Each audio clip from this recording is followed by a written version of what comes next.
अस्सलाम वालेकुम। Ahmad official YouTube channel ته په خیر راغلی।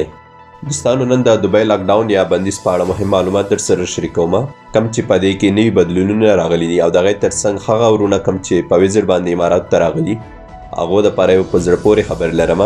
نو هیله لرم چې دا ویډیو تر اخره پورې را سره وګورئ کچېرې احمد آفیشل یوټیوب چینل ته نه وي نو دا زنو سره ضرور سبسکرایب کړئ او خپل نور دوستانو سره هم شریک کړئ ها 13 ورځ دوبۍ حکومت اعلان وکړ کم لاک ډاون یا بندیز چې څلوروي ساعته لګېدلی و هغه اوس د شپې لسو بجو نه واخله تر سهار شپږو بجو پورې شو نو اوس په تاسو باندې په دوبۍ کې د شپې لسو بجو نه واخله تر سهار شپږو بجو پورې د بهر د تګ بندیز دی خو د سهار شپږ بجو نه واخله تر ماسخوتن لسو بجو پورې تاسو کولی شئ چې په ازادانه ډول بهر لاړ شئ بغیر د پرمیټ یا اجازتنامې اخیستو نه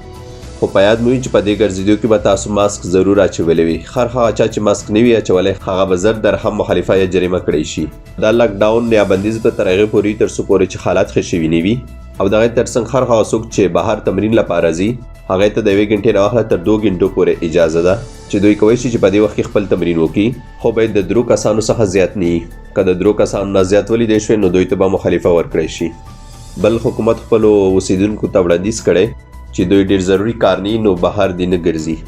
دغه ترڅنګ په رمضان کې کم خیمې او یا مجلسونه بچو په دې باندې هم بندیز ولګاوه نو په رمضان کې به کم خیمې چې لګېدې په هغو باندې اوس کلک بندیز لګېدلی دوستانو چې د کم وخت نه لاک ډاون لرې شوی کم چې د سهار شپږو بجو نه واخله د ماسخوتن لسو بجو پورې دی په دې کې به بیا هم په خلکو باندې کلک نظر ستای کیږي کم چې به د سمارټ هیلمټ له لارې دوی سره کیږي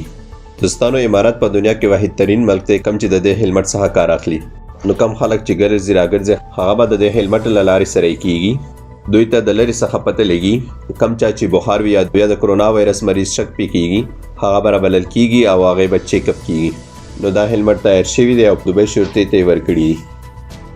ښه اوس به راشو یو بل ښه خبر ته ښه ورونه کم چې په ویزټ باندې اماراتو ته راغلي او دلته بند پاتې دي د خوراک شیان او صحي موادو ته د دوی ضرورت دی د دوی لپاره د اماراتو سرې میاشت اعلان وکړ چې دوی کولی شي چې موږ ته په دې شمېره باندې ټلیفون وکړي کوم چې تاسو ته په سکرین باندې ښکاري او خپله غوښتنه موږ ته وښایي نو په دې نمبر دې موږ ته ټلیفون وکړي موږ به کوشش وکړو چې د دوی غوښتنه په وخت پوره کړو دوستانو دا و د نن ورځې مهم معلومات که چیرې دا ویډیو تاسو خوښه شوي وي نو زنو سره یې ضرور لایک کړئ او د نورو ملګرو سره هم شریکه کړئ خاص کر هغه کسانو لپاره کوم چې په دوبۍ کې پاتې کیږي او دوی د دې لاک ډاون څخه په تنګ راغلي که دوی نوي خبر هغو ته یې ولیږئ او بل هغه دوستان کوم چې په ویزټ باندې اماراتو ته راغلي دي د دوی سره هم دا خبره شریکه کړئ نور مو په الله سپارم د الله په امان